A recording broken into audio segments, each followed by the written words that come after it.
This is Duke University.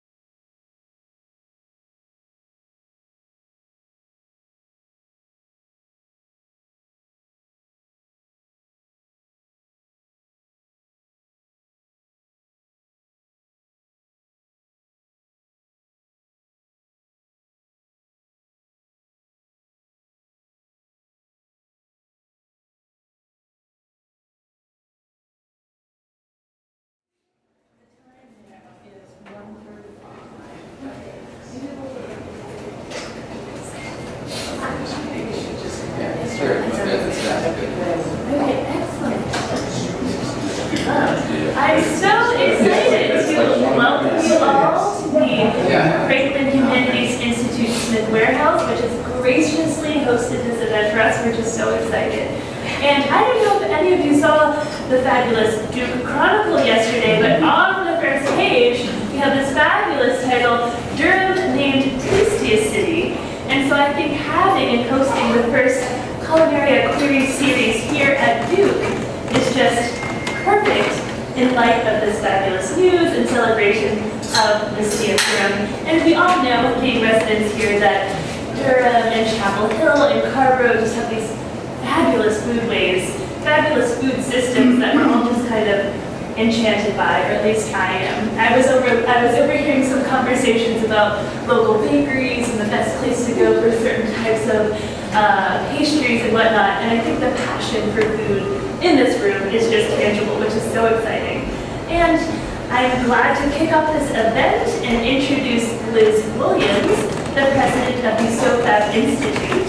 And before I do that, I guess I should actually say my name and what my purpose is here. My name is Ashley Young. I'm a third year in the history department, and I study Southern foodways in the 19th century, all because of Liz Williams in an internship I had at the Southern Food and Beverage Museum in 2009, which just sparked my passion for Southern foodways in this historic context. So, on that note, I'm happy to turn over the podium or invisible microphone to Liz Williams. Thank you, Ashley. I'm going to do this sitting down. I think the rest of us will probably do it sitting down. But if you want to stand up, you're perfectly welcome to. I'm just going to sit down and get it started this way. I want to thank all of you for coming. Thank you, Ashley. And I especially want to thank the Franklin Humanities Institute for sponsoring this, as well as the Triangle University Food Studies Group, which also helped to put this together. And we really couldn't do this without their help.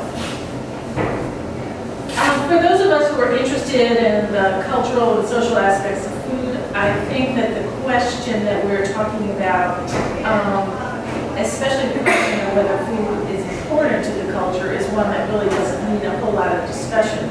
How it's important might be worthy of discussion, but whether it is or not is not. We at the SOFAB Institute and the Southern Food and Beverage Museum have thought it was important enough that we collect and exhibit about food and drink and food culture and drink, and have been now for 5 years. And our collection is growing and growing and growing. And I always tell people it's almost as though we're collecting garbage, because so many of the things that we collect are the things that people throw away. We collect bottles, and we collect cans, and we collect kitchen equipment or kitchen utensils that people are ready to throw out. All of this is stuff that we think is incredibly important, and because often it isn't intrinsically beautiful, it doesn't usually find its way into the collection of a museum or another institution. We think that it's priceless, but it is not always beautiful. All of us here think about food all the time. At the SOFAB Institute, we write about it in our online magazine, Oprah, and in our monograph series, Culinaria. We support the International Culinary Dictionary, which is called Nitty Grits, which tweets the word of the day every day, and that is a culinary word, and you can follow Nitty Grits. But recently there's been a flurry of anti-food writing, and most notably there was in the New York Times an op-ed piece by William Deresiewicz. And my take on all of this is that it's sort of a frightened protest by guardians of the various arts. It drives us to this question: is food art? And we're going to be exploring this question around the country. We have we are launching an essay contest for students at universities. And so that should be coming online next week. And we're exploring this in panels around the country. The next one is going to be in Los Angeles at the Los Angeles Center for Modern Art. And so we're really excited to launch this here at Duke. So we have some distinguished panelists, and I'd like to introduce them to you. And then after that, we'll be able to take some questions. I would introduce them all, and then we'll let them talk. And then after that, we can take the questions. So I'm going to take them in the order that they're sitting next to me, starting to my left. So this is Dr. Lieber, and she is an associate professor of religion and the assistant director of the Center for Jewish Studies at Duke University. She received her BA in English from the University of Arkansas and her rabbinic ordination from the Hebrew Union College Jewish Institute of Religion, and her doctorate in the history of Judaism from the University of Chicago. Her research focuses on Jewish culture from late antiquity, but she also teaches on an array of topics from the Hebrew Bible to contemporary Judaism, and she's recently taught a seminar on food and Judaism. So next is Dr. Sharon Holland. She is a graduate of Princeton University and has a PhD in English and African American Studies from the University of Michigan at Ann Arbor.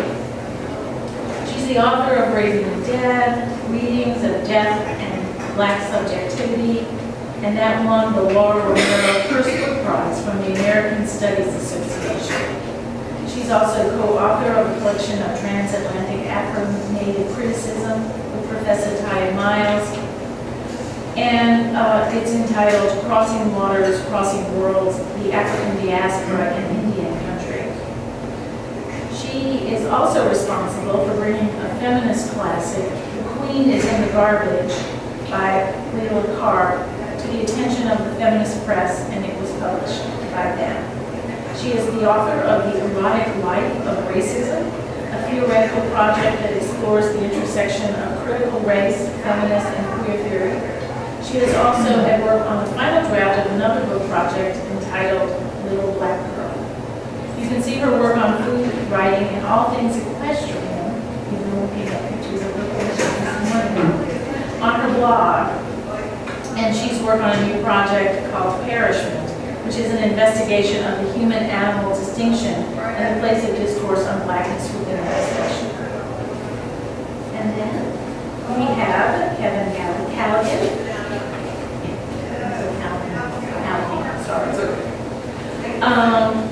He is the owner and chef of Acme Food and Beverage Company.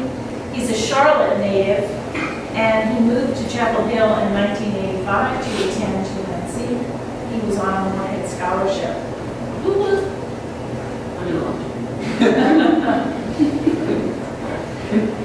So when he graduated, he became a professional dishwasher and worked in the restaurant industry at all sorts of positions for about 10 years. And then in 1998, he launched Acme Food and Beverage Company in historic downtown Harbor. Acme has been featured in Esquire, Bon Appetit, Southern Living, Garden and Gun, New York Times, and other regional newspapers and magazines. The restaurant has been one of the South's leading advocates of sustainable and local farms since its inception. And then at the very end, another end, we have Dr. Bernard Hermand. He is the George B. Tyndall Distinguished Professor of American Studies and Folklore at the University of North Carolina at Chapel Hill. His books include Thornton Dial, Thoughts on Lieber, Townhouse, Architecture and Material Life in the Early American City, and The Stolen House. He has published essays, lectures, and offered courses on visual and material culture, architectural history, self-taught and vernacular art, foodways, culture-based sustainable economic development, and 17th and 18th century material life. His blog, Meditations on the Worlds of Things, explores the extraordinary textures of everyday life. So, let's get started. This is very intimidating to go first because I feel like others in this room probably have more experience thinking about these questions in sort of an abstract way than I do, so I may not be particularly abstract, but hopefully we'll start a conversation. Is food art? According to biblical tradition, since I'm in the Department of Religion, I have to start with what I know, and thus in some sense the tradition of the West, humans have appreciated the aesthetics of food from the beginning. We find in the 3rd chapter of the first book of the Bible, the book of Genesis, one of the best known encounters with the edible. Quote, "When the woman saw that the tree was good for food, and that it was a delight to the eyes, and the tree was desirable to make one wise, she took from the fruit, and she ate. And she gave some also to her husband who was with her, and he ate." This is, for those who are unfamiliar with the tale, the woman who would later be called Eve, sharing the fruit of the forbidden tree of knowledge with her husband, Adam, leading to their expulsion from the Garden of Eden.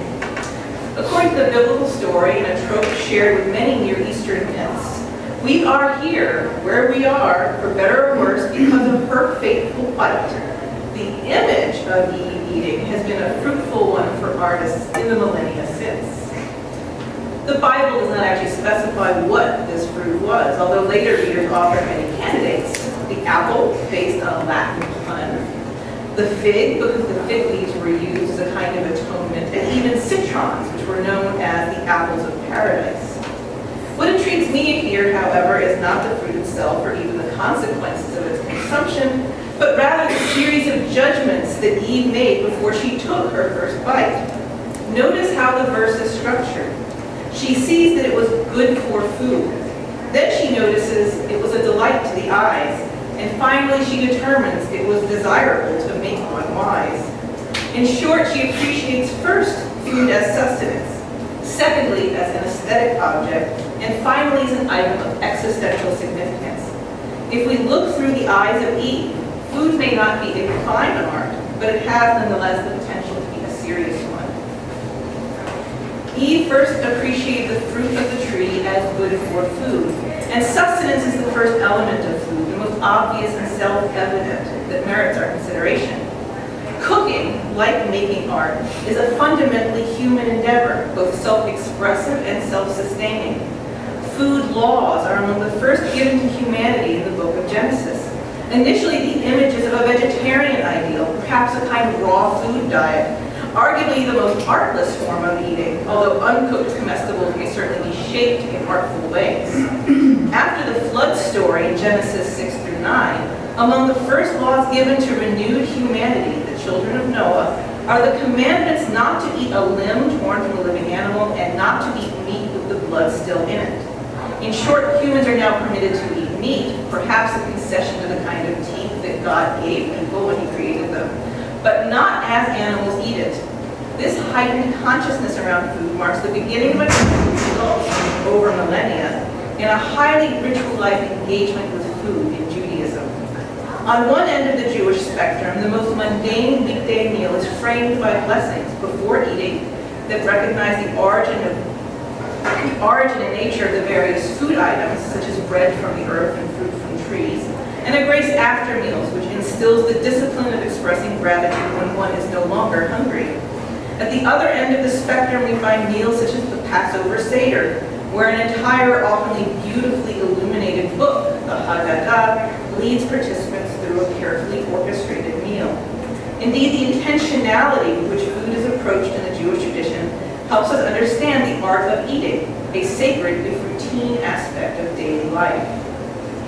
One element of this intentionality with which food is approached and which connects directly to art is the musicality of the liturgical frame, in which the benedictions before and after the meal are sung, and with music subtly changing to reflect the moment in the calendar, weekday versus Sabbath, Sabbath versus festival, during which the meal is consumed. While food itself may most obviously resemble or be a visual art form, eating is multisensory and thus engaged with a variety of material and non-material arts. Whether brief or elaborate, Jewish liturgy, its music, its mindset, and its ambiance create an atmosphere in which food is sustenance, but not only sustenance. It is self-expression and identity construction. A recognition that food is more than just consumable leads us to the second way in which Eve evaluates the fruit, as a delight to the eyes, that is, the aesthetic. Part and parcel of the liturgical framing of Judaism is the idea of Hidur Mitzvah, Hebrew for beautifying the commandments. It is thus not sufficient to pay merely lip service, literally, to the importance of eating, which itself involves any number of commandments. The commandment must be fulfilled beautifully. Back when the temple stood, this meant, among other things, that anything given as an offering in the temple had to be unblemished, as close to perfect as possible. The offerings in the temple in Jerusalem, I should note, which was destroyed in 70 of the Common Era, lives on in the butter lamps available at Easter, among other peculiar echoes. Today, the bread commonly used for the Sabbath meal on Friday night is not any old loaf of bread, but a beautifully braided, shiny loaf of white challah, bread that is a delight to the eyes as well as to the palate. If we recall that in traditional Eastern European communities, the regular weekday bread would have been black bread, a kind of rye bread, the fluffy whiteness of challah particularly stands out. And the eggs, while contributing to its richness, also help preserve it, as having such fine, expensive bread go stale would be a true tragedy for the traditional Jewish housewife. Many foods are prepared with an awareness that we eat with our eyes. Sweet, nutty, fragrant charoset, a staple of Passover made of chopped fruits, nuts, and honey, is prepared to look like the mortar that was used by the Israelite slaves in Egypt, and sometimes is presented molded into a pyramid shape. The Passover bitter herb, horseradish, used at the same meal is often dyed bright pink with beet juice so that it looks at least a little more attractive atop the beige lumps of gefilte fish. Looking beyond the food is the entire world of dining accoutrements, special cups for Sabbath wine, unique Seder plates used only twice per year at the family Seder, special cutting boards and knives for Shabbat challah, and the special dishes for the Sabbath meal itself. Indeed, the Jewish practice of separating meat and dairy, of not eating the result of a taken life with that which nourished the life, means that a traditional Jewish household can have as many as 6 separate sets of dishes, meat and dairy dishes for the weekday, for the Sabbath, and for Passover. Each set of dishes offers an opportunity to appreciate the aesthetics of food, and in turn each visually marks the nature of the meal to be eaten. In a tradition concerned with watching what you eat, not the calories though, this is the people that gave us deli, key elements of every meal are signified by how the table is set. Indeed, the ultimate code of Jewish law, written in the 16th century and dealing with every aspect of Jewish life, is called the Shulchan Aruch, the set table. And a later adaptation of that work to the customs of Eastern European Jewry is called the Mappah, the tablecloth. The image of the well-set table signifies the entirety of Jewish law. The prominence of food suggests in the Jewish world, the prominence of food language in the Jewish world suggests how deeply aware Jewish philosophers, sages, mystics, and regular people have been over the centuries of the significance of food in any culture, and particularly a culture which endured for millennia in diaspora. Food is a locus for creating and recreating an awareness of history and the importance of nature and food has been a vehicle for expressing and experiencing enduring ties with the ancestral homeland in Israel, whether through ancient practices recalling the temple and recasting the dinner table as a miniature altar, ritual practices such as those surrounding Tu B'Shvat, the Jewish Arbor Day, which emphasize the produce and agricultural calendar of the land of Israel. I can tell you that trying to plant a fruit tree in Vermont in January reminds you that you're in the diaspora. Sacred meals, such as the Passover Seder, which use food to retell the sacred history of the Jews and their journey towards the Promised Land, or a simple preference for serving hummus and tabbouleh at receptions in tacit acknowledgement of Judaism's ancient and modern Middle Easternness. At the same time, Jewish foodways remind us of the rich diasporic history of the Jews. Latkes, which rely on a New World food, the potato, or bialys, which take their name from the now lost community of Bialystok, and the cinnamon raisin bagel, a distinctly, perhaps tragically American twist on what was itself a newfangled food 100 years ago. The foods themselves may be quite humble, something right off a tree or out of a bag, but inserted into a specific context and seen through specific eyes, they acquire resonant meaning. Depending on how it is eaten, a bagel with a schmear, cream cheese happens to be an American invention, by the way, can be a statement of identity, a kind of performance art, or a completely empty gesture. Context and intention are everything, even in their absence. Nor is the Jewish engagement with food purely inwards in orientation.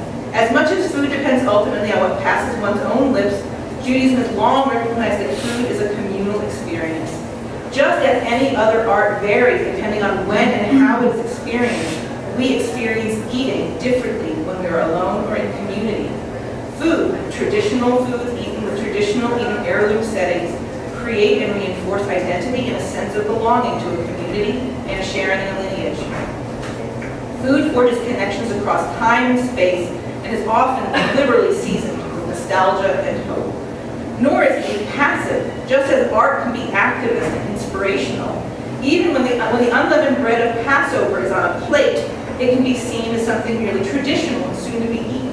But when the leader of the Seder meal lifts a piece before the assembly, particularly a large, ungainly, crude piece of matzah shmura, often scorched in places, and somehow even drier than the regular kind, this concoction of flour and water, made in less than 17 minutes from start to finish, becomes a 2,000-year-old call to action, as it is written in the Haggadah, the book that's read in the Seder. This is the bread of affliction, the poor bread, which our ancestors ate in the land of Egypt. Let all who are hungry come and eat. Let all who are in want share in the hope of Passover. As we celebrate here, we join with our people everywhere. This year we celebrate here, next year in the land of Israel. Now we are still in bonds. Next year, may all be free. I'm not sure that if matzah had been in the Garden of Eden, that it would have tempted Eve to transgress. Matzah is many things, but it is not a ripe red apple, a sticky sweet fig, or a fragrant citron. It is not eye candy, and on its own, it does not have much flavor. And yet, humble matzah, the poor bread, contains within its sustenance, through its very symbolism, it possesses a unique aesthetic. And if we listen to it, it can indeed help us become a little more wise. Subtlety is not absence, but rather a demand for attentiveness. Matzah is the edible equivalent of the still small voice. The act of holding it up before others turns each participant into an amplifier. Food then can certainly be art, and eating can be an experience as rich and as varied as any other art. Like the best of art, food is transformative even as it is transformed. As it becomes a part of the very substance of its consumer, it is as enduring as it is ephemeral. Food sustains mind and soul as well as body. Art is as necessary as food, and food as pleasing as art. To divide them from each other is to underestimate both. For at least in the Jewish tradition, there is nothing more sustaining, lovely, and holy than a beautiful table laden with food. Everyone eats, but if approached with serious intent in anticipation of joyful fulfillment, even the crumbs left on the table after the meal is concluded and the final blessing said are sparks of holiness.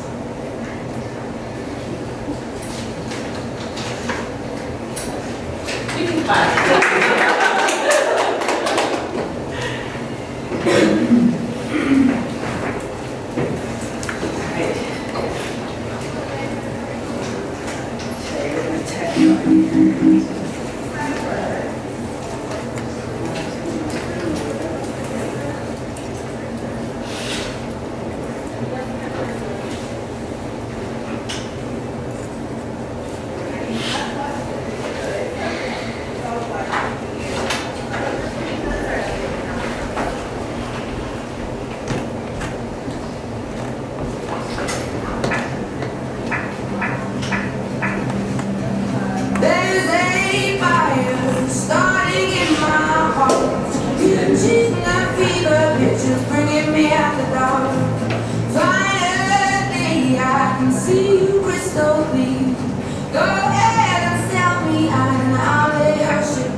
Get into a debate about whether or not it is art, and you just might find yourself running down the house, so to speak. I wanted my presentation today to gesture toward the myriad permutations of food, what it reminds us of, how it evokes pain and pleasure. Food's pleasure roots itself in places that we might not always recognize. The pleasure here is an ambiguous one, to be sure. One woman's poison is another. Who gets to say what is art? Who defines the aesthetic? Can there be an aesthetic? Can there be beauty without ease? What part of our culinary lives have we ever lived beyond the bitter and the sweet?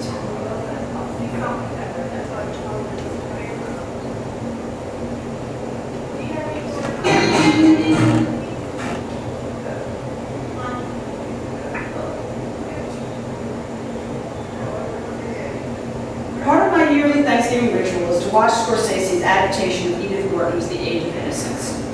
That and a good bottle of peppery on the finish Chateau Neuf de Pot puts me in the mood to feast.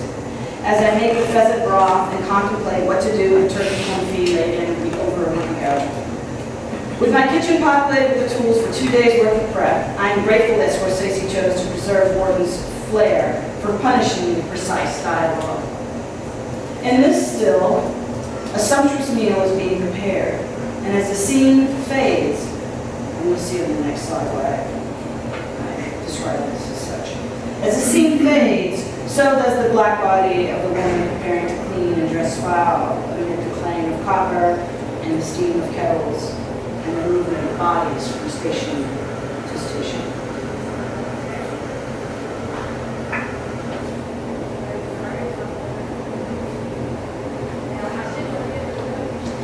Sorry about that, but that's me not really doing a very good job in my iPad taking a picture. No, that's copyrighted. Sorry, Scorsese.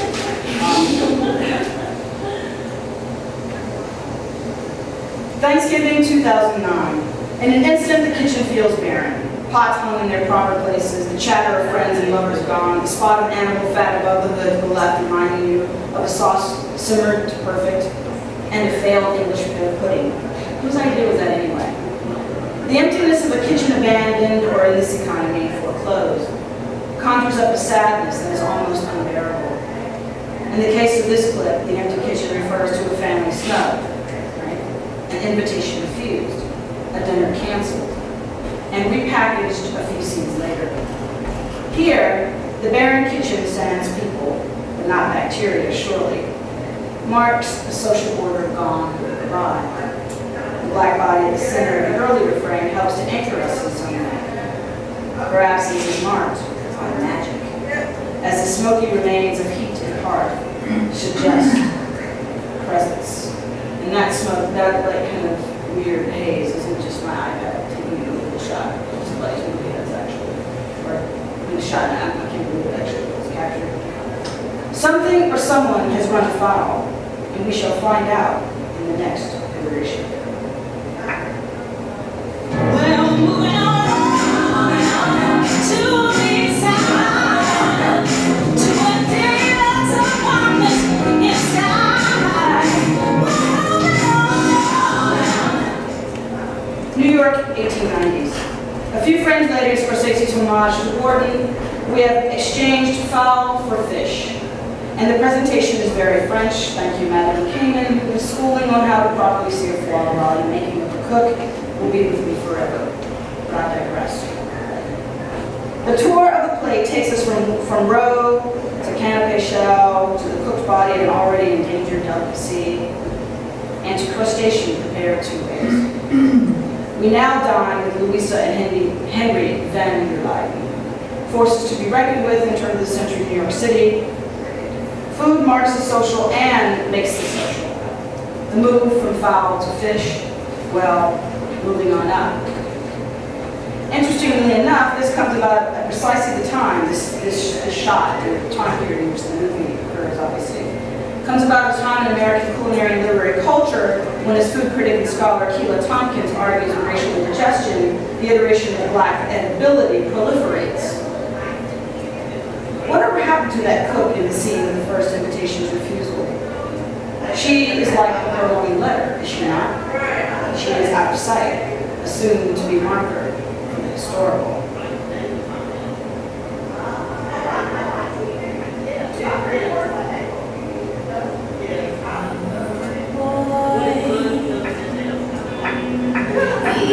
Just for the day, I roll out of bed in the morning. No 1970s culinary upbringing was without reference to Ms. Child. I ruined many a pan in my mother's townhouse kitchen while attempting to follow along with her PBS series. And I once took apart a toaster because I wanted it to stop burning my toast points. After the fire department left and my mother ended her soliloquy about single-parenting in prison and the proper use of intelligence, I soon discovered the oven version of toast point heaven. Why didn't that occur to me? Just put it in the oven. I was 12, and I knew I would never become a chef. In this clip, Julia, always on the verge of tears in the movie, it seems, despairs over her class at the Cordon Bleu and its gender politics. Yes, a lesson on how to cut an onion properly, artfully, and without blood splatter is also always already about gender politics. What is the nature of instruction, after all, but to extend one's purview, to be schooled in all manner of things outside the table and the knife, and of course, the amino acid sulfoxides.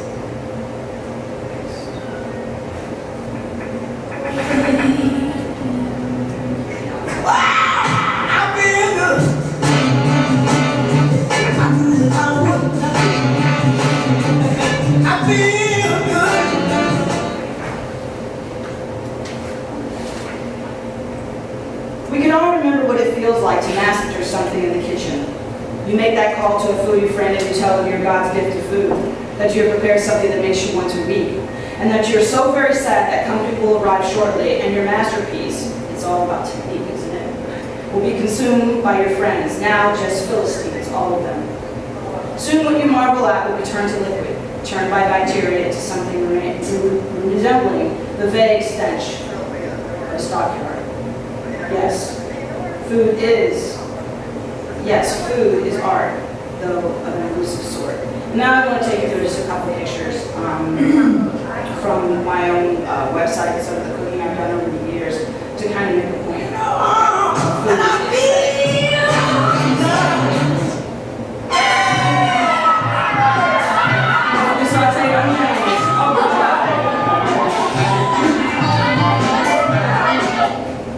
She take my money. Take me something for Thanksgiving. Not yet done.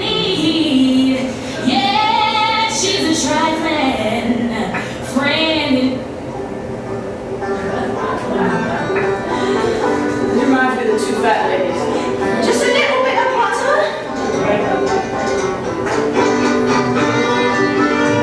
How do you know about chocolate?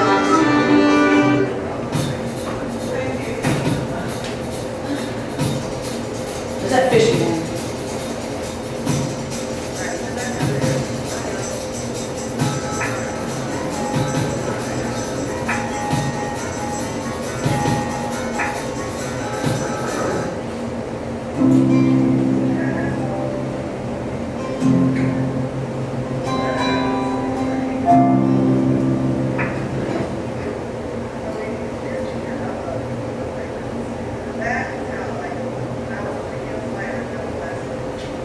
Troy Davis refused his last meal. He was executed in Georgia on September 21st, 2011 at 11:08 p.m.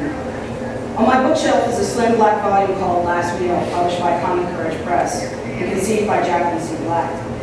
It is a culinary catalog of another kind, marking the contents of the last meals for 25 convicted felons in Texas on their way to the state-sanctioned execution. There are no menus here, and certainly no elaborate sauces beyond the ketchup and seasoned fries. James Russell, executed on September 19, 1991, requested an apple. His last words were reportedly 3 minutes long, but unrecorded for those he left behind. Carla Faye Tucker wanted a garden salad with ranch dressing to go along with 2 pieces of fruit in her impending execution.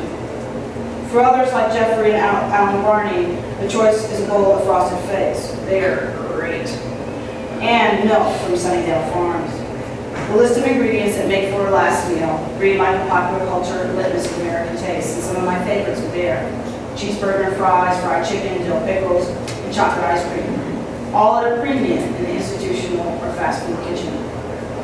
Committed to my farmer's market and co-op, I try to conjure up a memory of the supermarket aisles I trolled as a child, and the fast food joints my single-parent mother pulled up to exhausted on a Friday night. And these foods and smells are a comfort and a curse. My rage at what has happened to Davis resting in his refusal to partake. No hollow exchange for sustenance or freight. Thank you.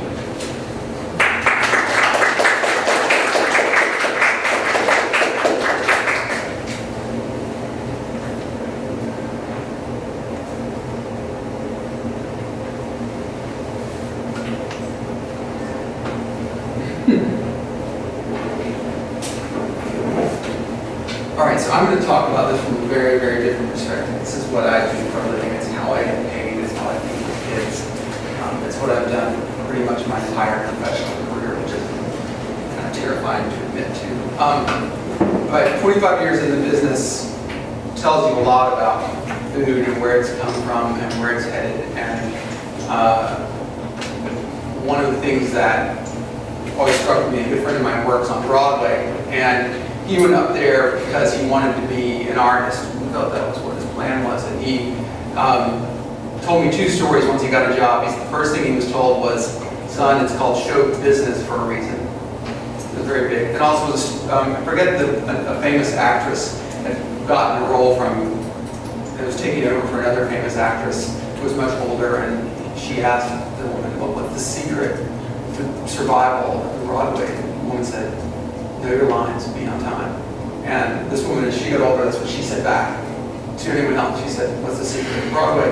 Know your lines, be on time. Restaurants are all about consistency. As you play basketball, we could all every once in a while throw a ball from half court and make it go in the hoop. Can you do it 5 times in a row? That's the question. Is once apart? Good question. 5 times? Well, you're getting there. The picture, I love the picture of Julia Child, Earl Street, cutting onions, because, you know, that is, my image of my world in the restaurant is a coffee cup that's like cold coffee in it, and cutting onions. And we cut 8,000 to 9,000 pounds of onions a year. It's you know, and we're, you know, I can imagine if you were in one of those giant restaurants that serves, we serve about 2,000 people a week, but I mean, I don't want to begin that thought. But your hands reek of onions, you know, you walk around with that, and then, you know, the next day they reek of shellfish or whatever else you're dealing with. And what you're always trying to do, at least from my perspective, is we're trying to make a living. We're trying to make food that you want to eat. That's our number one thing. And the aesthetic that we bring to it is what we're hoping you're going to buy. In our case, I cook Southern food. I cook food that my grandmother cooked. I cooked food my grandmother would roll over in her grave if she knew what people paid for pot roast. They would find it, you know, she would be just, she couldn't imagine it. Or that people, I pickle everything on the planet with my cat staff case. And she can't believe that I would want to do that. For her, working in the kitchen was certainly, I won't say drudgery, but it certainly was what she woke up thinking about and what she went to bed thinking about that she had to do.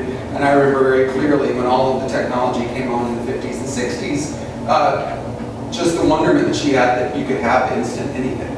You know, the fact that tragically I was the youngest of the grandchildren, so I lost out on this, but She was very famous for her strawberry preserves, and they were spectacular. And they were, in this syrup, they were great. And then she discovered that they could make frozen strawberry preserves, which she was like, they're the best. And of course, they were not nearly as good as the, and I don't think I was like 8 when she quit making it. And I think that, I guess what it all comes down to is that I don't think my grandmother would ever have thought that she was an artist.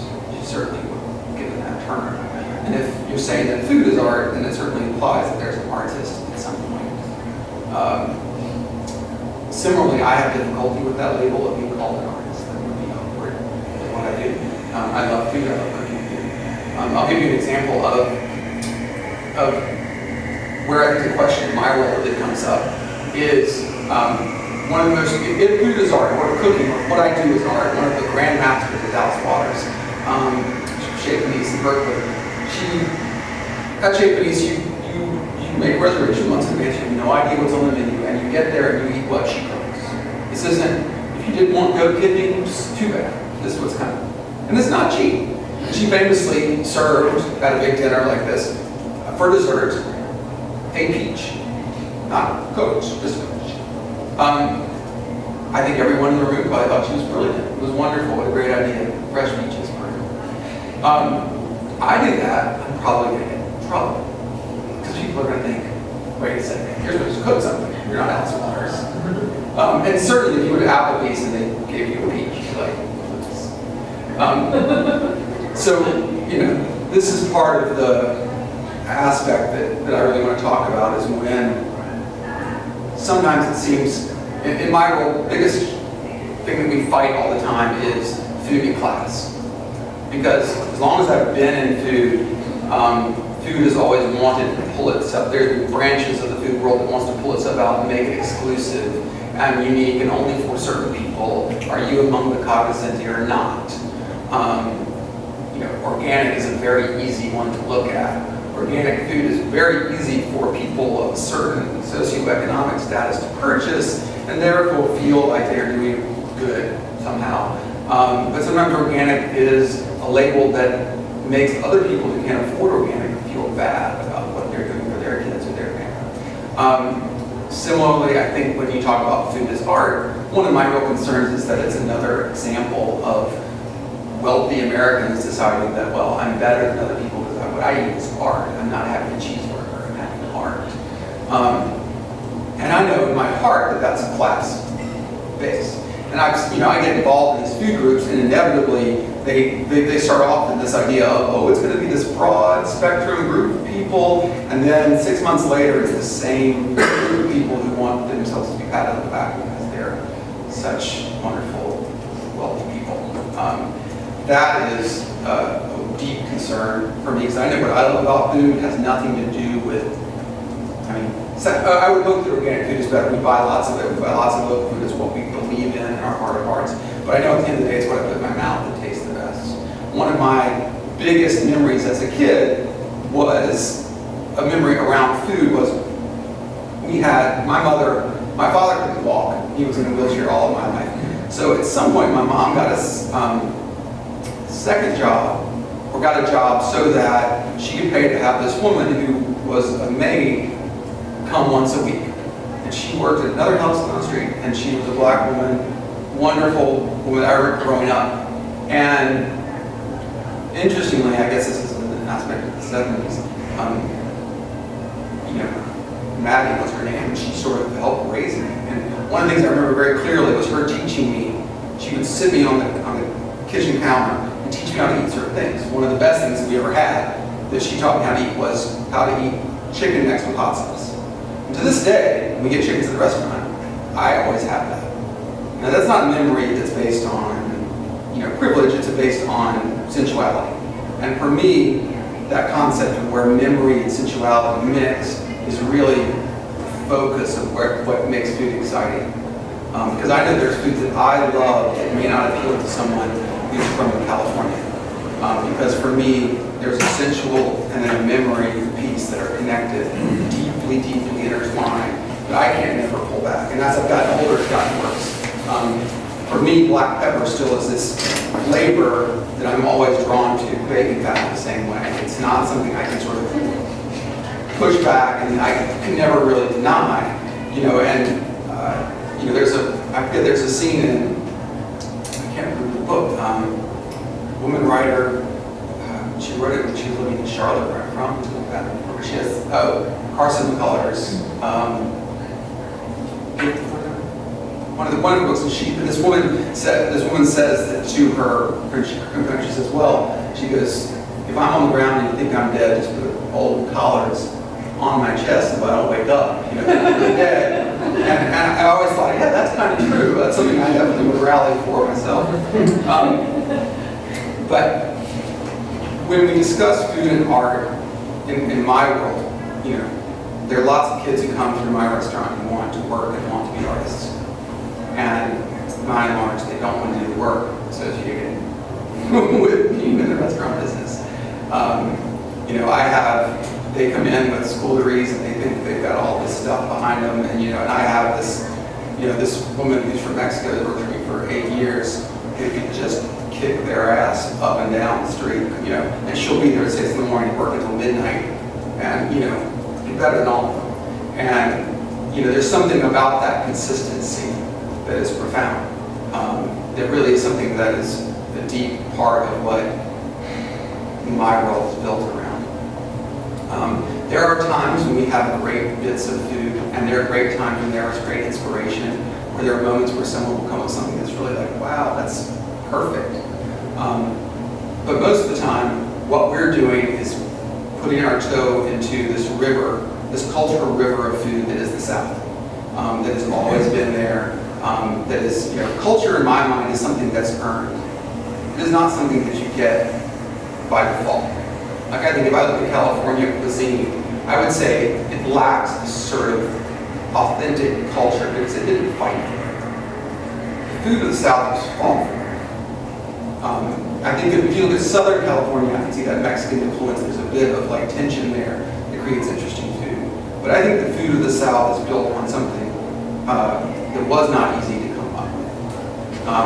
And it's certainly not, you know, it's interesting, like I went to Ireland and I was sort of shocked that there's food in Ireland that's very similar to the South. It's not as spicy or as flavorful, or to be honest, not as good, but it has some very similar traditions.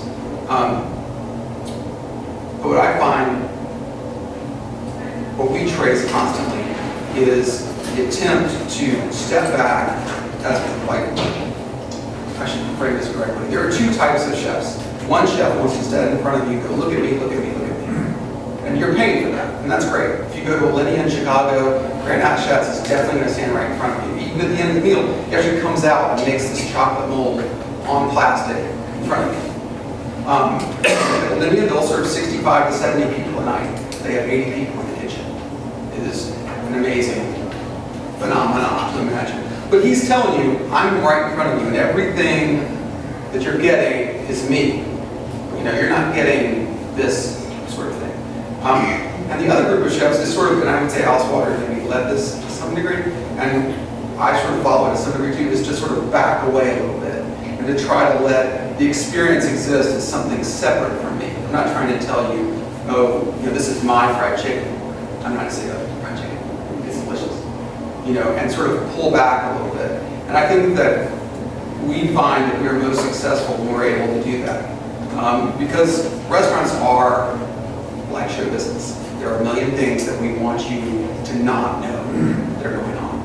And a million things that are happening to you that we don't want you to pay attention to.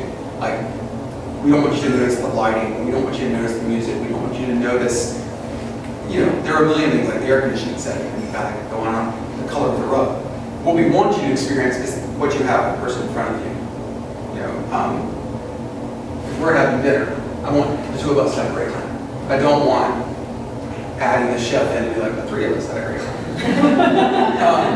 But a lot of places do that, and that's okay. That's not really what we do. And so I think that that's a real substantive question that we talk a lot about in the restaurant is, at what point does what we provide really, you know, people may pay for food, but what they're buying is the experience. And sometimes, if for us, the artistic piece is that. is the performance art, is the idea that somehow you're creating a magical experience that you want to replicate. That is really where, that's what we're constantly trying to do. And again, it's something that's completely based on where you live. I mean, I live in Carver, North Carolina. I can't do what Grand National does in Chicago. I mean, I could if I had a lot of money and wanted to blow it all out. Because, you don't have, and that would be an interesting question that we can talk about, is whether or not where money enters into the fray, does that change anything? Does a peach that you paid $100 for, is that more artistic than a peach that you bought at a stand on the side of the road? And part of it is, of course, that there's a performance piece, because you're getting a peach from Alice Waters. And that's, I would probably be in the group going, oh my God, she's so brilliant. So I know for sure that I can get away with it. So I think that that's really where I enter into it, is that if food is art, then it is something that needs to reach as many people as possible. It needs to not be exclusive. It needs to be inclusive. It needs to recognize all those pieces that really, to me, make food wonderful. Because it is, there's something about food that connects you. I don't care who you are. If you go to, for me, if you go to a church, I remember vividly going to my mother's family's church's 150th anniversary, and they had this huge table worth of food. And all of us were sitting around eating. And you had that complete notion that everyone here was connected in sort of sensual fashion to some sort of deeper history. And to me, that sort of meaning provides a real artistic element to anything. But what I would say I do is a craft.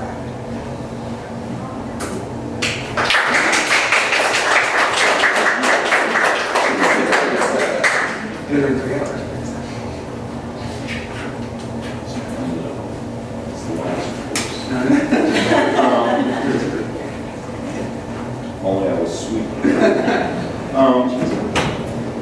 First of all, thanks for putting this together. This is really instructive.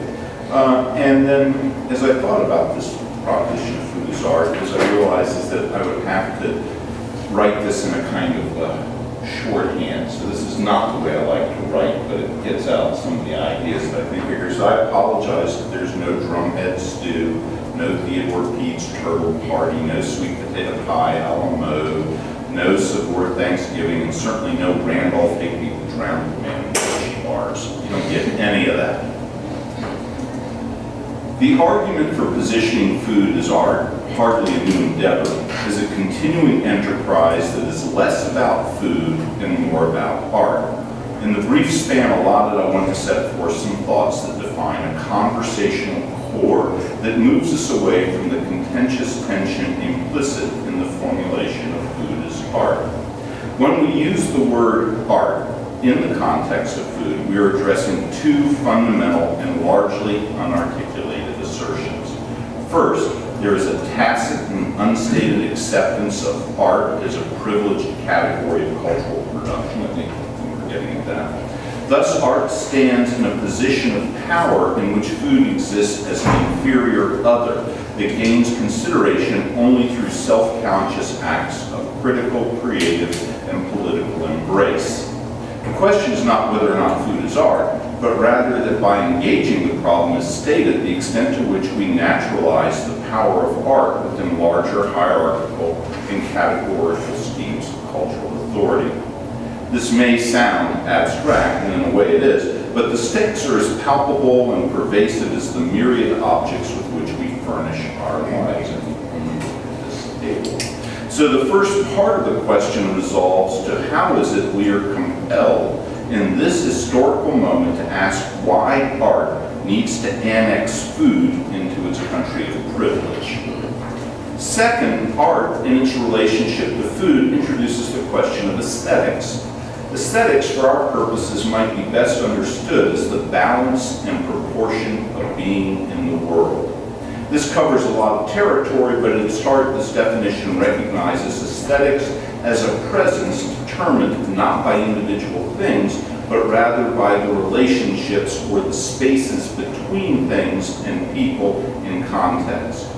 How we recognize that presence depends on a number of factors. For example, convention, tradition, commodity, experience, and at the heart of it all, the fundamental materiality of things. Materiality, embracing the tangible qualities of the thing and the tangible ways through which things furnish the universe of experience, introduces another variable into the question of food as art, the senses.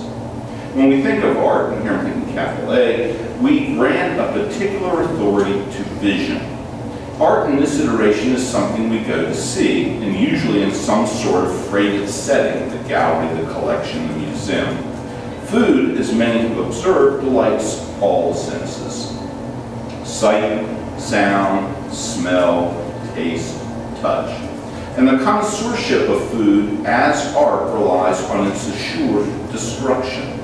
It is simply not enough to look at food, and because food cannot be collected in the same manner as painting or sculpture, it defines that kind of categorization and alienation from everyday life, superintended, unspoken, and naturalized ideologies of art. We could rephrase the assertion of food as art, presenting it as the much more familiar The Art of Food. Cookbooks abound with titles and subtitles such as The Art of, place your favorite, place your cultural other here, and they all share a common purpose in providing description and instruction. This is art defined not as a privileged category of cultural production, but as an index to demonstrated ability or skills. So we much work into a Renaissance understanding of art, of what we typically think of as craft. In our Western idiom, craft, for example, studio craft, like food, stands in a subordinate position to art. This doesn't mean that food or craft are not artful things, but that relative to art, they stand in very different positions on a scale of cultural value, and that within those regimes of value, they are never fully art, nor can they ever be. Their status arguably rests on their engagement through the senses around embodied practices, dinner at Acme, that include utility and gustation.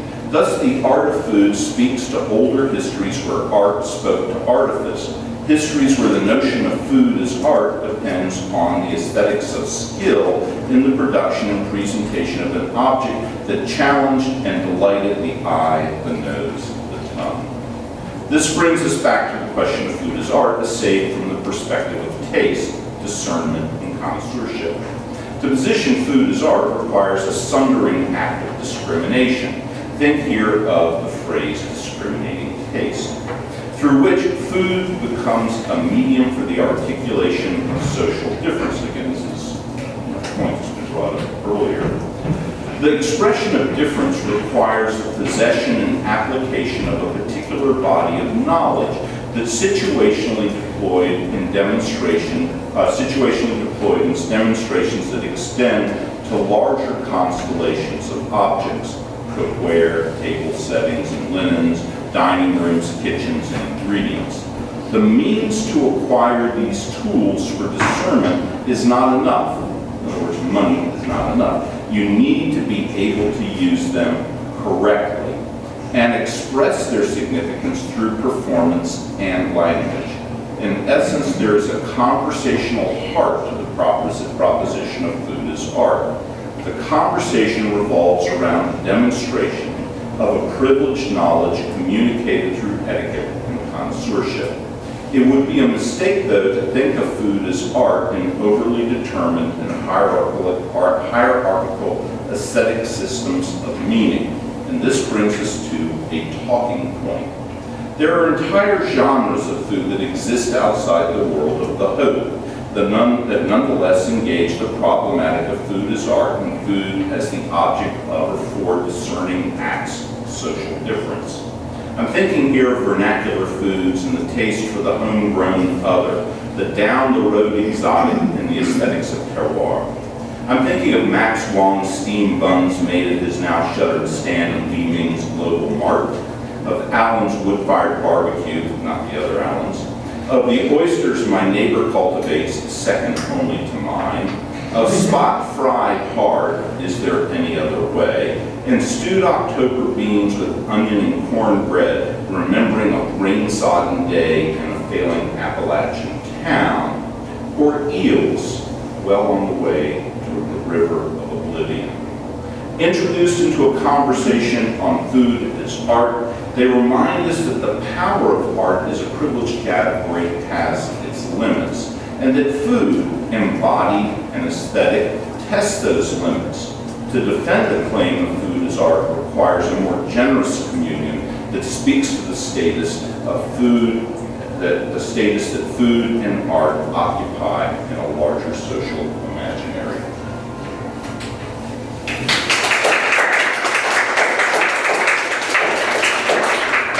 I try to write nicer than that now. So I want to open this up to the audience and I encourage you to enter into this conversation. And I would like to have this be a real conversation and not just a question and answer. So if people have something to say, please just jump in and go ahead and say it. So I'll start with the audience. Does anyone have a question that they would like to? It's not just part of the conversation. Sure. So the thing that jumped out was that food is where memory and sensuality mix.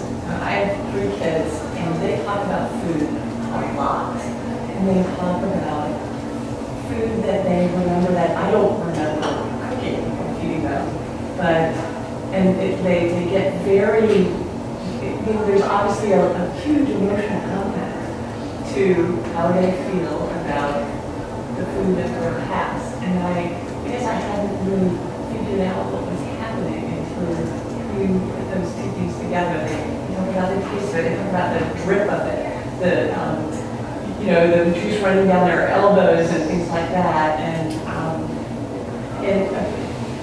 whether it's good food, it certainly wasn't art when I was making it, but that it captured for them some moment in their lives that that they really carry with them, and if that makes something art, I mean, I've never heard them talk about art that way, I guess.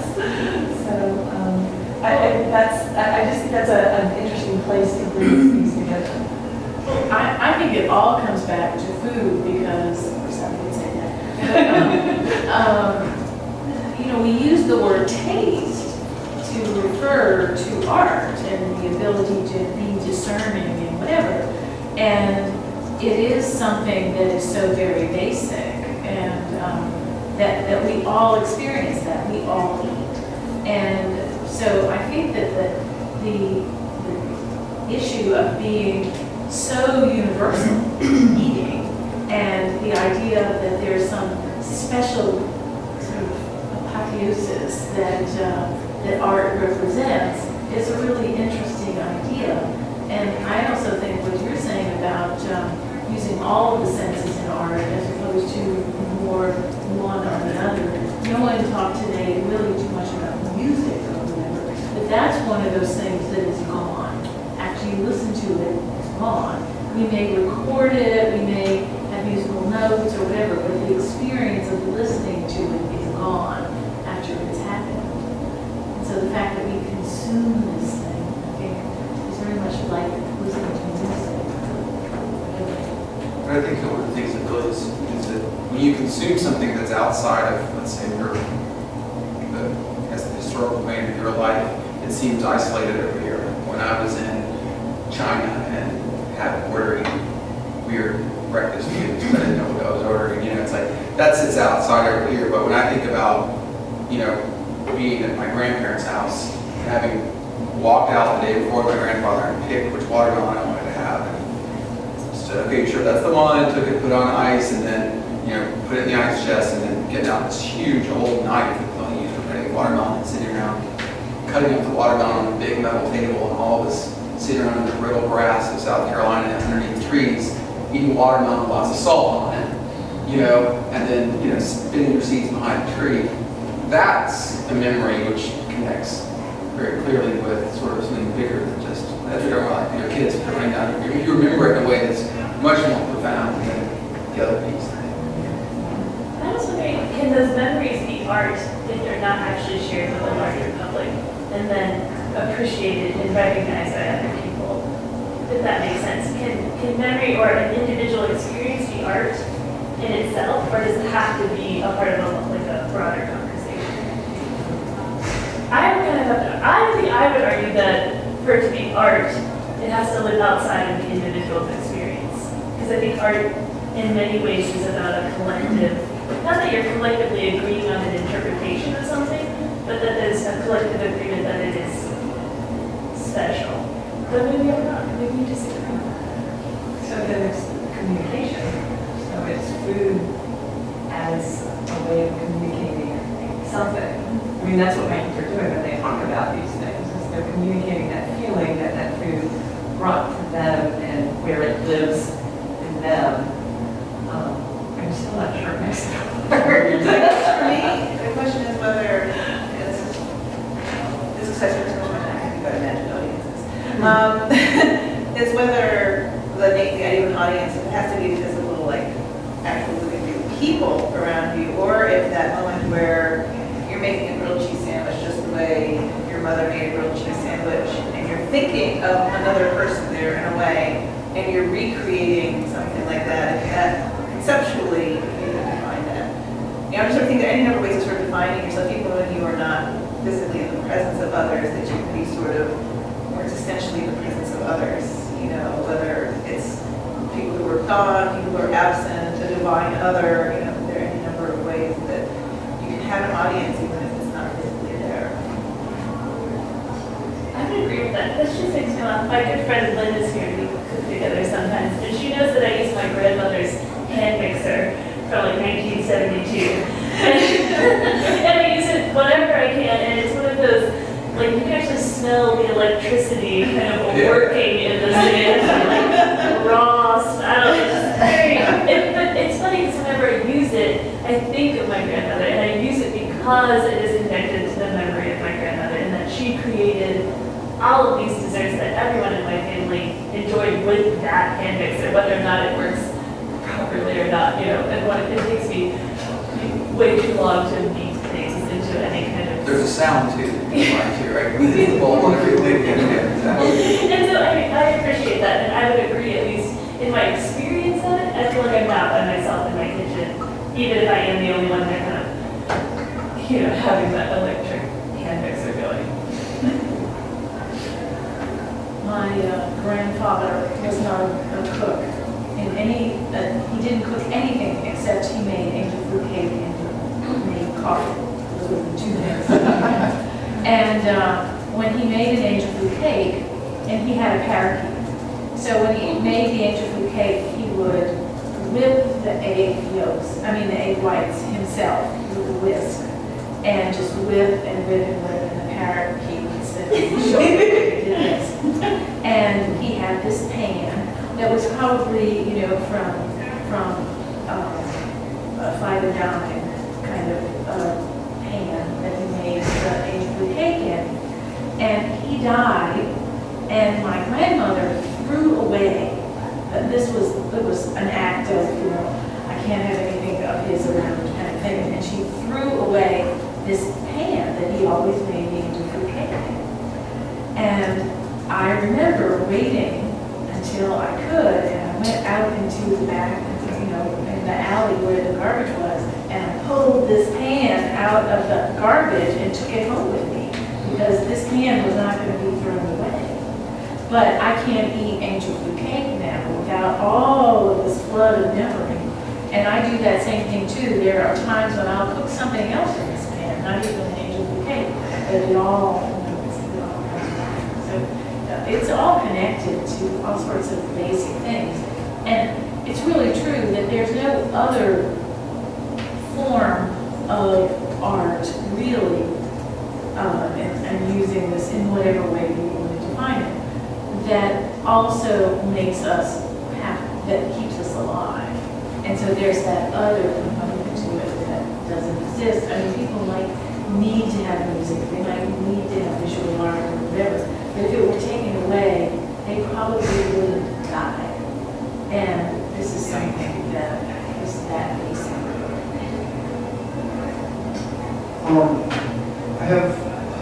question for everybody, but it's a different question.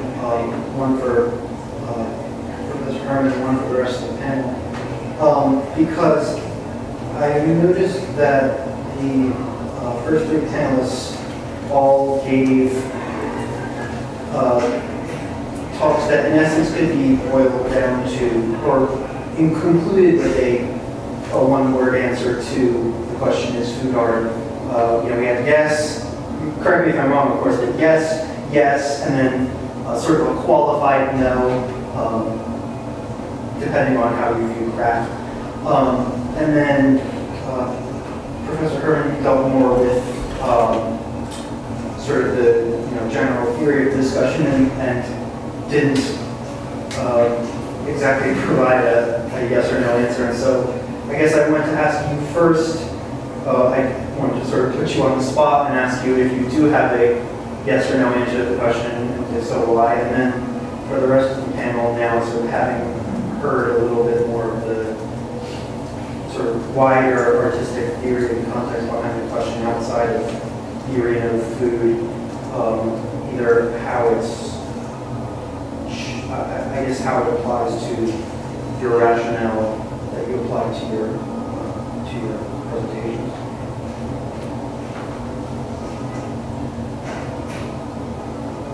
One minute is that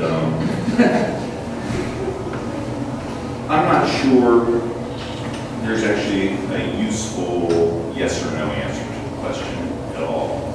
I'm much more interested in why we actually continue to ask questions like this.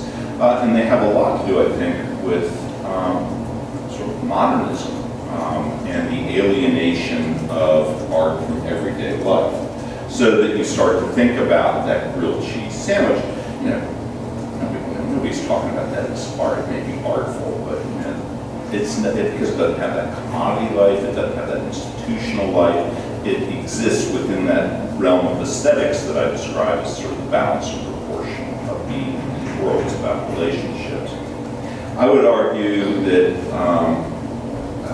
food is certainly a work that exists in the world of aesthetic production. But I would avoid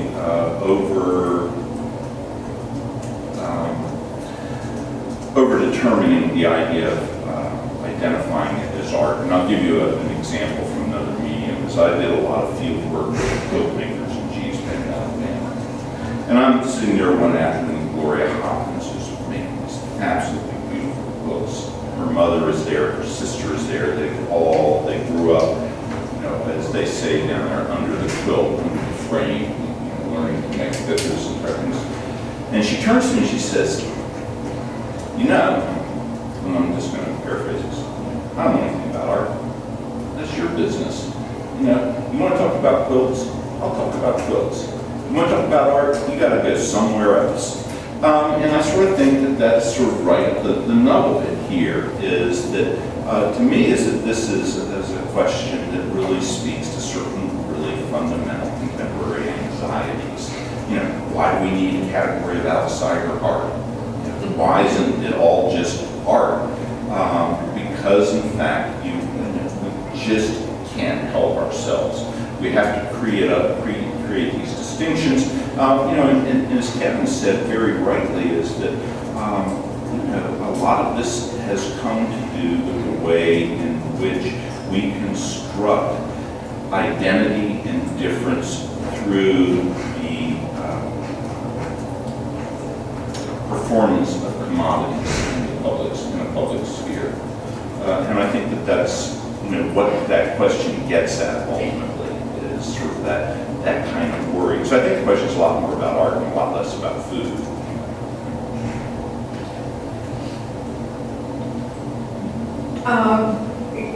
It's sort of interesting that we're doing this. I congratulate SoFab, which I think is a wonderful place in New Orleans. I hope everybody gets a chance to visit it at some point. It's quite wonderful. But it's sort of our coming of age here in America that we can be talking about this. I've been writing about wine and food since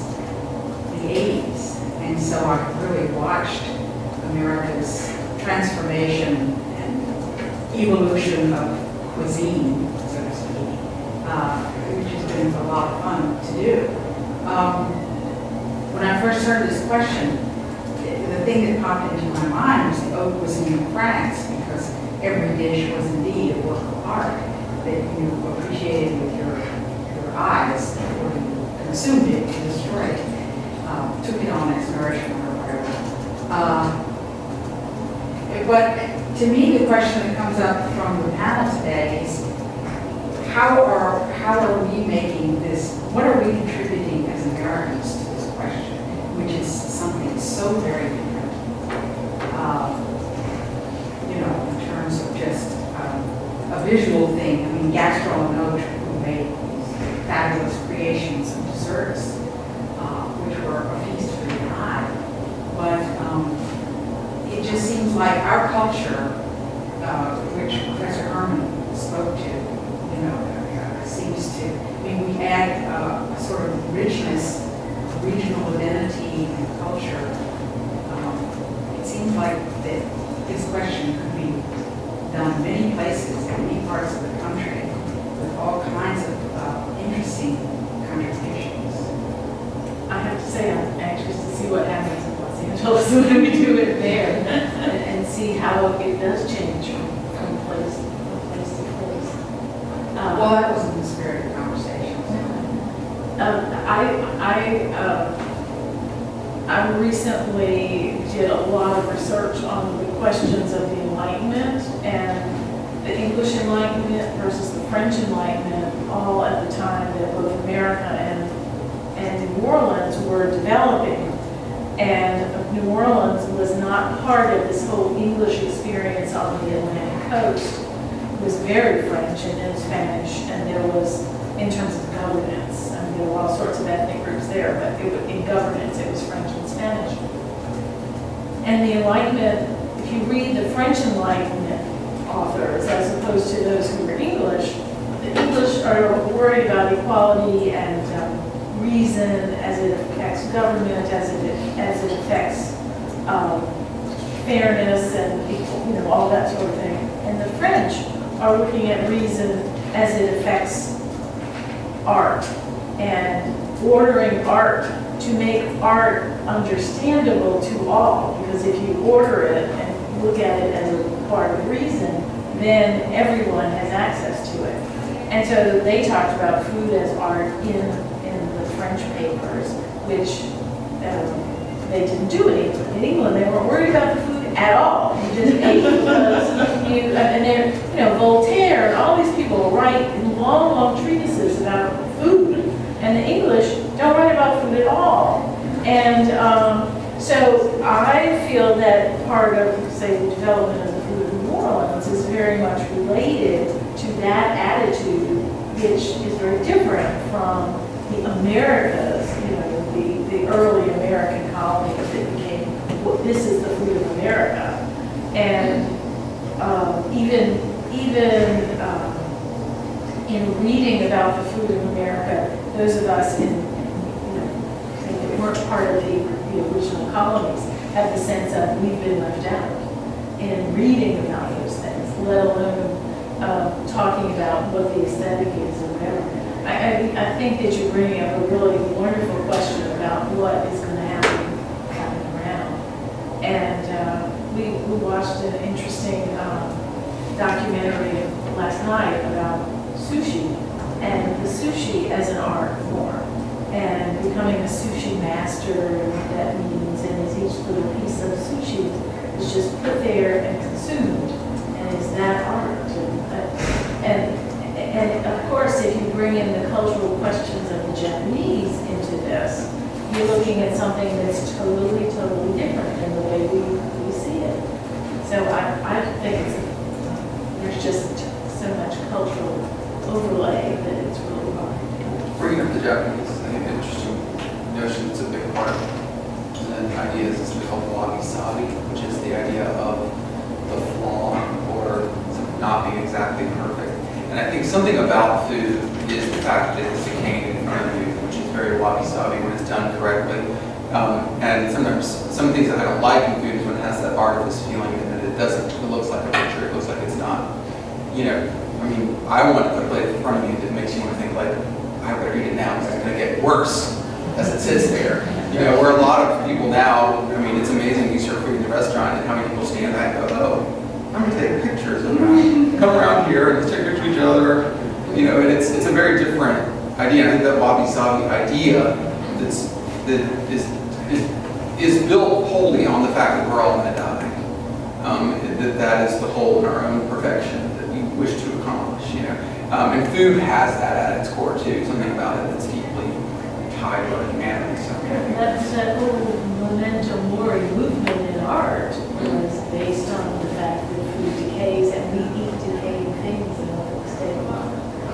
There was a great article in the New York Times about the phenomenon of people taking pictures of their food in restaurants and the ways in which restaurants are coping with that, and that, you know, some very high-end restaurants are now like doing a pre-meal tour of the kitchen, or you can come in and see your food right when it's plated, and then you go back, but that there were restaurants that were banning photography, just the flash photography, or, you know, all different levels of trying to regulate how people were reproducing their food photographically. I think that moment when it comes to the table, it's not ours yet.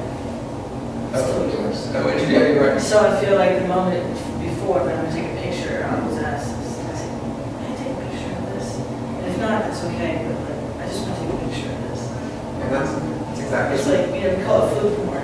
You know, those great days when you can't go out and you only have like, you know, a quarter cup of sugar, which isn't gonna get you much, or you're making something sweeter. You know, there's always your food catalog. You know, So what do you do with your food catalog? share your presentation. Share it, use it in a presentation. Somebody will send you something, and then you'll, like, you know, it's called, what's that game? I forget, there's a card game, Go Fish, right? And then if somebody has a card, you slap it or something. So food's like that, where you'll, you know, you get on Facebook with your friends, I'll put something up, and you'll message them like, oh yeah, I got you such and such, and I'm gonna raise you, you know, these oysters are from blah, blah, blah, and then you send them a picture, you're like, I hate you. You know, well, here's something you don't have, and then it'll be like a picture of a plate of a cheeseburger next to a pile of beef in a field.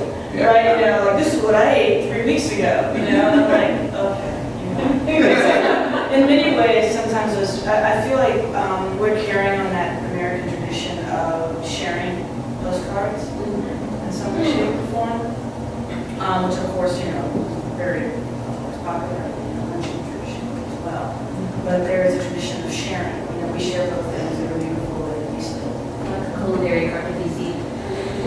Yeah, in many ways. I mean, if you think about the swapping that goes on sites. It's like passing along seeds. That was a big part of it. It was like people would know someone who had seeds for a certain type of plant that grew well in a certain area. Well, you call it, you know, you send them a postcard, they would send you seeds back. It was a very big chunk of what. I remember that as a kid, she had a whole box. I thought an interesting thing was sort of those 3 presentations. I misunderstood, Kevin. I thought you said eating in class or food in class. You said food and class. Food and class, I was thinking eating in class, and since that's what I was doing. But the ceremony around food, which, you know, certainly you talked about, the art of ceremony. Food is an interesting thing to talk about. Obviously, you know, the whole thing is a very interesting part of that art, including making the picture in the restaurant. Is, you know, in some ways, it's a ceremony too.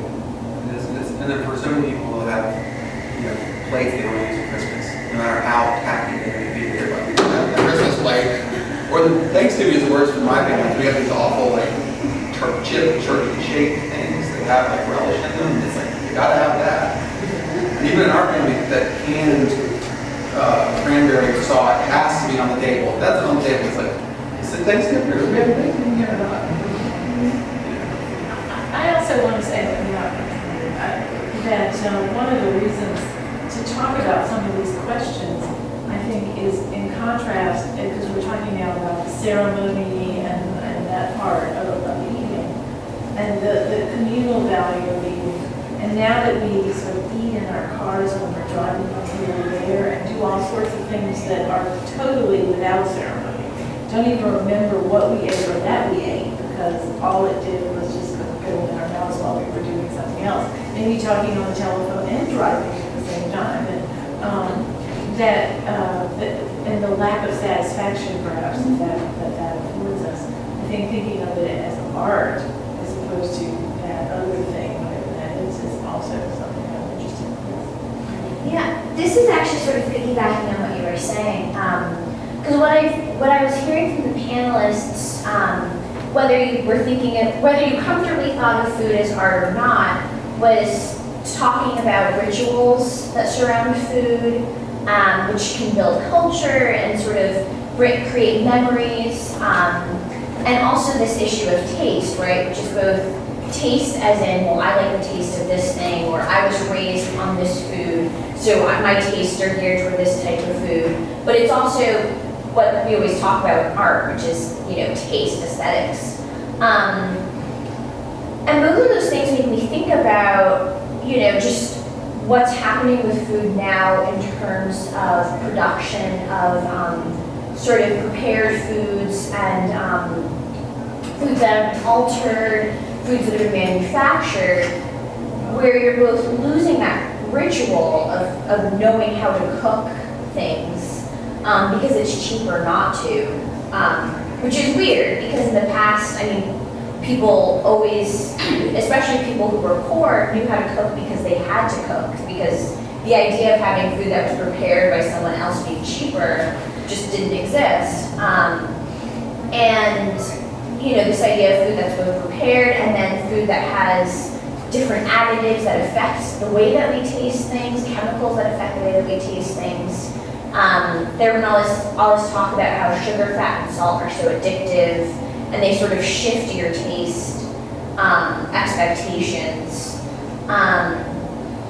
And so I'm just wondering, I guess, what the panel thinks about some of what's happening in the food world now, which seems in a lot of ways to be getting, like on the one hand, the way that a lot of sort of factory-produced food is made, they're trying to appeal to some sort of aesthetic, right? They're caring about, like, they use dyes or they use, certain, like I said, different flavor additives, but then the sort of craft aspect gets lost. And I'm just wondering, sort of, I guess what I'm asking is about the sort of future of food as art or food as craft in light of this sort of shift to the way that food is being produced.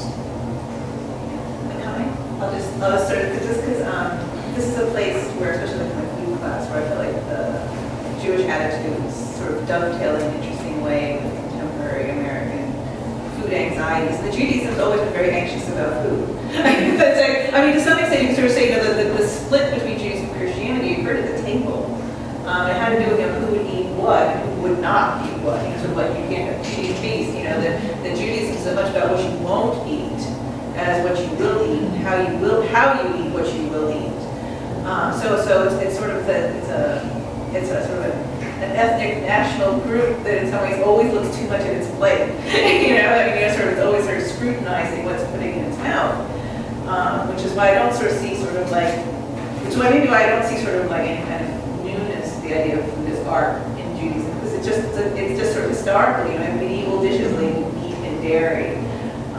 And sort of all this concern about it. And I think that's why sort of this question of like, well, is what I'm eating chicken or is it some sort of chicken-like macaroni? That's the kind of question that the rabbis were asking things like that in the 11th century when they confronted a bird they'd never seen before. Can I eat that or not?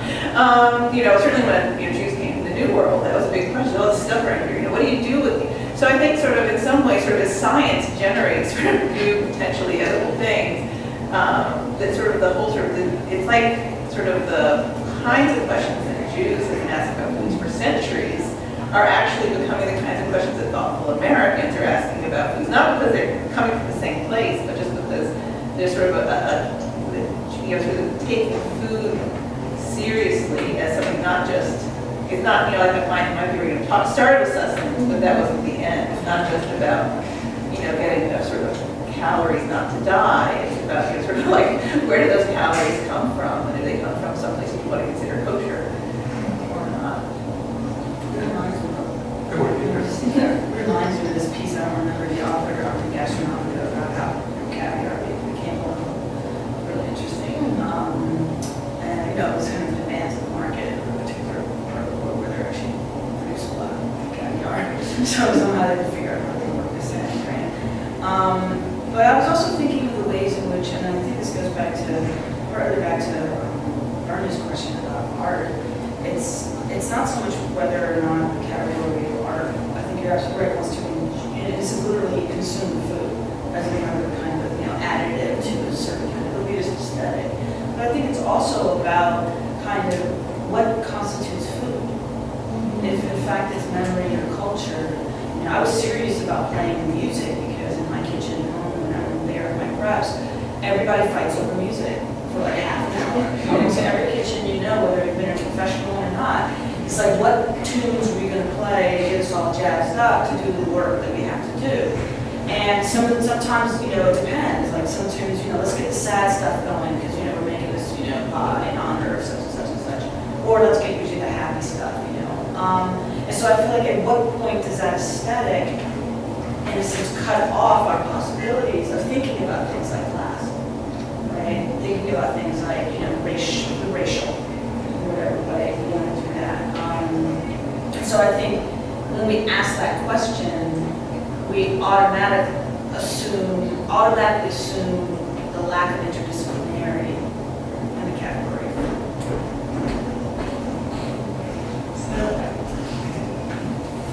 The idea of manufactured food being artless, that's sort of what we're getting at, because certainly when you're something you consume and you've got the window in your car, you wouldn't think of that as art. And the music piece, my husband's a musician, so picking out the music that you could find is important. But the common element is this thing, and we can talk about it in academic situations, love. That's when we actually have reservations for Acme on Friday, by coincidence, because we were looking at the menu, we're like, there's going to be some love in that food. And that's how those choices seem to be made, is that's what we want to find in our food. And so then how does that relate to art? Is that something that we look for in art? Is that something that could find the people? I think it's a very big part of the question of pre-prepared foods, because I think that pre-prepared foods, my children love them. Anything that's in a bag, that's hot legs, we're on it. Or if I make potato chips for them, they're like, oh, not those again. But I would say that that they can complain about when they're young, but that disenfranchisement that they would receive, they just got bags of food all the time, would be no relief culturally. And I think my biggest concern is that as we've become economically so divided in this country, that we've created this concept for poor America that they don't have things that are necessary in dinner. All you eat for dinner is love. You don't need more than that. I've been quoted a lot by saying flavor is the gift of poverty. You get something delicious by learning how to not have a lot and make a lot from it. And I think we have discounted that in this country. I think we've cut it out. We've told people that they're poor if they're not eating organic food from Whole Foods and don't have a stay-at-home mom who's going to prepare food for 8 hours a day. That you're not living the right life. And for people who are single moms who barely are making ends meet, who have to go to McDonald's to get dinner on a Friday night, they're told they're bad people from the food world. And that to me is a real, there was a big article in New York Times Magazine had a big piece on the addictive nature of the way in which these big companies spend lots of money figuring out how to make kids addicted. So I don't have an answer to that question. I buy local food and I profit off of living inside of that world, but it concerns me hugely, and I really wish that I think that Michelle Obama's done a lot of really good stuff in that regard. I think she has really pushed against all the stereotypes. And I think that's awesome, and I just hope that, you know, whatever she's working on continues to you know, happen. It scares me. I'm wondering if kind of in a gentrifying, kind of universalizing food culture, if you really think there's that much difference between food as art and food as craft. I mean, thinking about the ways in which for certain types of foodies, like learning how to do something that, you know, your grandmother or the people on the other side of the track is a badge of honor, and that craft requires such a high amount of skill, and that craft is kind of the property of kind of, you know, American hipsters. If there really is such a difference between craft and art and our food culture. And that, I think, is hand in hand with the search for authenticity, which drives me up the wall. I have a friend who teased me because everyone's getting together and they were going to make their, you know, down-home dishes. And so I was assigned fried chicken. And so I love your fried chicken, butter beans, mushroom gravy. Thank you very much for that. Save me. I just want to get that out. But mostly because I said, I panicked. I had to finally fuss. I said, I can't make fried chicken. I'm like such a failure at it, right? And so I said, I went and I looked for this recipe, and I said, I think I'm going to do this Martha Stewart, you know. And my friend, who is like part Somali and German, looked at me and said, you know, really? Fried chicken for Martha Stewart? What kind of black woman are you? And I was just like, what kind of black man are you? You know, we went like, no, you're doing this, you know, yours is out of Bon Appetit or, you know, some old French book, whatever. But basically, I think that idea of authenticity goes with craft, goes with art, right? Like people come in my kitchen and they expect things, certain things to happen.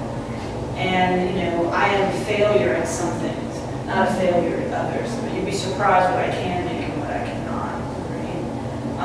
And also this has been much talked about, you know. This is a culinary culture which is thick on the ground with the foodways of African American peoples, but not necessarily thick on the ground with kitchens controlled by African American peoples, right? And that's been a talk amongst all kinds of foodies, right? Foodies. And so how, in a sense, and I think this goes to your question, how to deal with that gap? The most famous black chef in America, the black chef in America, is from Sweden. Maybe added fried chicken to the menu. There was a lot of talk about that in the markets, and you can really do fried chicken. He can do herring, but can he? Well, and that's something that's, you know, mass media really does that in a really bad way. Once they decide who you are, they like, oh, that's what you're going to be. You know, it feels really bad. I've done a lot of food things, and it's like when they find out that I'm from the South, they want me to sort of like be like yeehaw, kind of, you know. And it's like if I'm not, they're like, come on, the camera's on, act like that. You know, it feels really awkward. You know, it's like, wait, I'm not necessarily born here. I can play that part of you. Pay me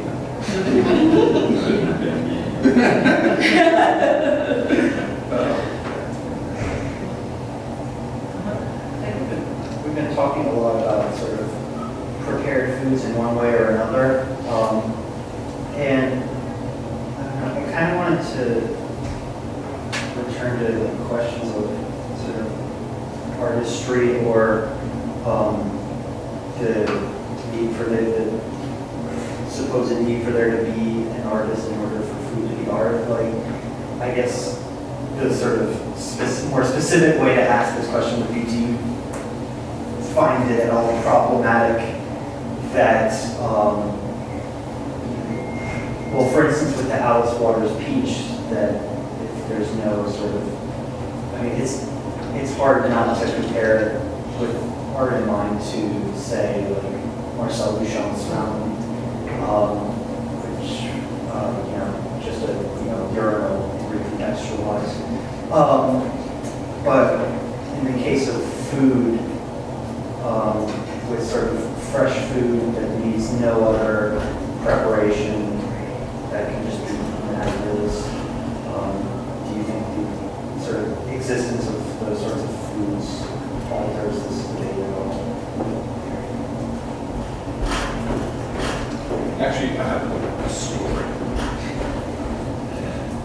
about oyster stew. Now, you know, my favorite quote from the 19th century about oysters is that a lemon is the thinnest wedge of heresy when it comes to oysters. And I was interviewing a commercial grower whose family run an oyster house in Bedford, Virginia, since about 1901. And I said, Brooksy, how do you make your oyster stew? And Brooksy has a tendency to fall asleep. He's very old, so he starts sense and falls asleep. And we wake up. He says, oysters. He puts his head down and says, oh my God, Brooksy's falling asleep again. I'll sit down. And, you know, Brooksy looks up and he says, man, I said, well, see, you said oysters. What goes in the oyster stew? Brooksy says, oysters. Waiting for like a punchline. It's like waiting for the secret. It's driving me nuts. And I said, well, what about milk or pepper or salt or any of this? He says, no, it's oysters. Oyster stew should be like a river filled with ice floes so that the little girl can run across without getting her feet wet. And you know, and it's for him, it all came down just to the single ingredient. The question that I didn't ask was, which was the right question, was which oysters? And then he goes, Westerhouse Creek. You know, you go, whoa, that's specific. But you know, I think that's it. Is that, you know, it's that what Alice Waters says is she doesn't change the peach; she chooses the peach. And the choice is her inscription on the peach. It is the choice is the signature. See, if I were there and she served me a peach and she charged me $25 for it or whatever, I would be crazy. So, I mean, I understand the archness of that and to say, oh, this is perfection, I can't do any better than this. But you go there not for her curation of raw food, but you go there for the manipulation of the food into something else. At least that would be the way I would interpret it. So I would feel, you know, like snookered or something like that. What if it was the best peach you've ever had? Like, bar none. You still feel like if it really were, then I would have to say, okay, I was wrong. Liz, I have to say that I've been there before and been served like blood oranges and chocolate and maybe like some walnuts or something. And I remember we just thought it was like, so, right, you know, it was so beautiful. I've been there before and my experience was bad. What hit with the word peach you ever had? Yeah, the worst peach I ever had, but it was really not, and it may be all experience as opposed to flavor, but I really like things that have a flavor. And I was served fish that was impeccably fresh. I'm sure it just came out of the stream minutes before, but it was steamed. It was steamed, and there was no salt, no butter, no herbs, nothing. And I kept saying, if you're just worried about organic or whatever, you can get all those things organically. And I just found it to be incredibly bland. And so I guess I was so excited about going and then so unimpressed. Well, that sounds like bad art. It sounds like that moment where your uncle says, anybody got any hot sauce?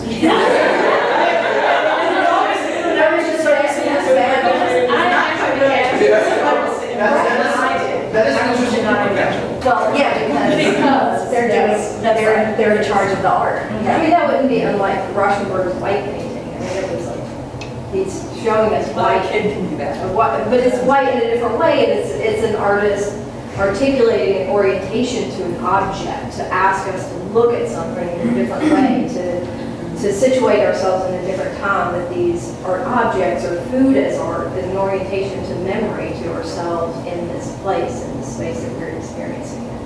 But I'll tell you what I'm getting. I do expect flavor. Yeah, Crap.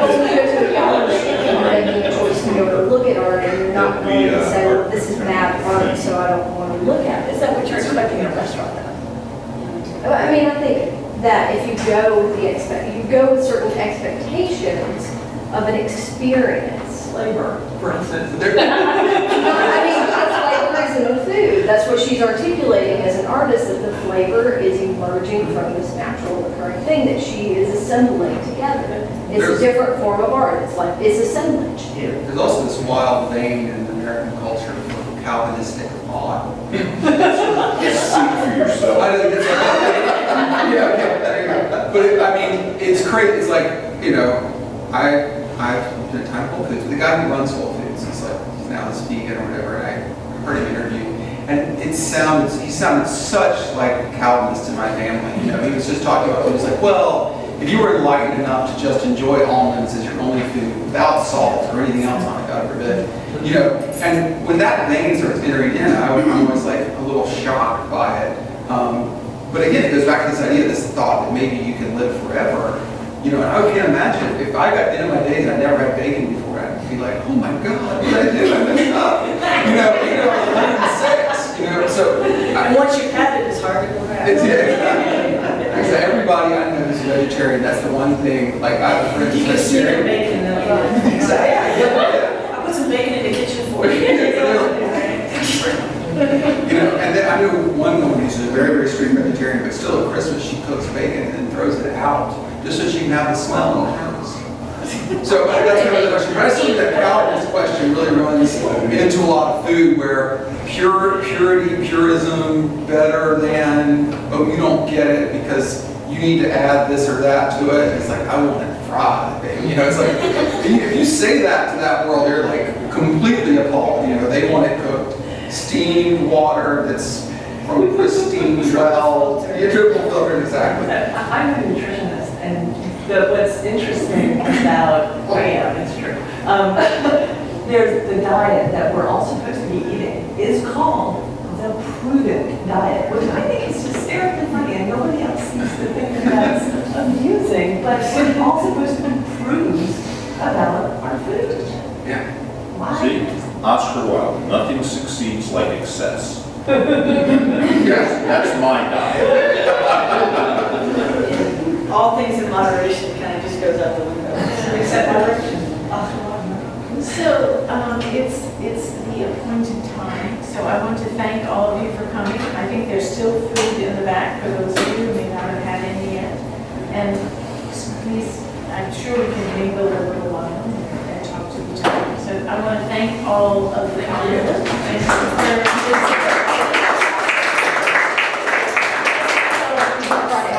Great place. So we're going to go.